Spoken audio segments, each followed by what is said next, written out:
ഇന്ന് വന്നിരിക്കുന്നത് beans തോരൻ്റെ recipe ആയിട്ടാണ്. അതിനായിട്ട് ബീൻസ് ഞാനിവിടെ അരിഞ്ഞെടുത്തിട്ടുണ്ട്. ഇതുപോലെ ചെറുതായിട്ട് വേണം അരിഞ്ഞെടുക്കാൻ.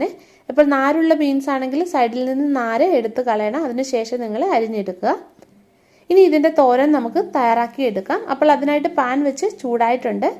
ഇതിലേക്ക് ആവശ്യമായിട്ടുള്ള എണ്ണ ഒഴിച്ചു കൊടുക്കാം. എണ്ണ ഒന്ന് ചൂടായിട്ട് വരുമ്പോൾ കടുകിട്ട് പൊട്ടിച്ചെടുക്കാം. ഇനി ഇതിലേക്ക് ഉഴുന്നുപരിപ്പ് ചേർത്ത് കൊടുക്കാം. ഇതൊന്ന് മൂത്ത് വരുമ്പോൾ 3-4 വെളുത്തുള്ളി അരിഞ്ഞത് ചേർക്കാം. പിന്നെ ഒരു സവാള അരിഞ്ഞത് ചേർക്കാം. പിന്നെ എരിവിന് ആവശ്യമായിട്ടുള്ള പച്ചമുളക് ചേർക്കാം. ഞാനിവിടെ പച്ചമുളക് വേണ്ടി ഇതുപോലെ നീളത്തിലാണ് കട്ട് ചെയ്തിട്ടിരിക്കുന്നത്.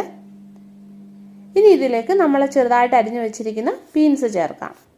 ഇനി ഇതൊന്ന് ഇളക്കി കൊടുക്കാം. ഇനി ആവശ്യമായിട്ടുള്ള ഉപ്പ് ചേർക്കാം. പിന്നെ ഇതിലേക്ക് മഞ്ഞൾപ്പൊടി ചേർത്ത് കൊടുക്കാം. പിന്നെ സ്വല്പം മുളക് പൊടി. ഇനി ഇത് നല്ലോണം ഒന്ന് ഇളക്കിയെടുക്കാം. ഇനി ഇതിലേക്ക് കുറച്ച് വെള്ളം ഒന്ന് തളിച്ചു കൊടുക്കാം. ഒരുപാട് വെള്ളം ഒഴിക്കല്, വെള്ളം ഒന്ന് ചെറുതായിട്ട് ഇതുപോലെ ഒന്ന് തളിച്ചു കൊടുത്താൽ മതി.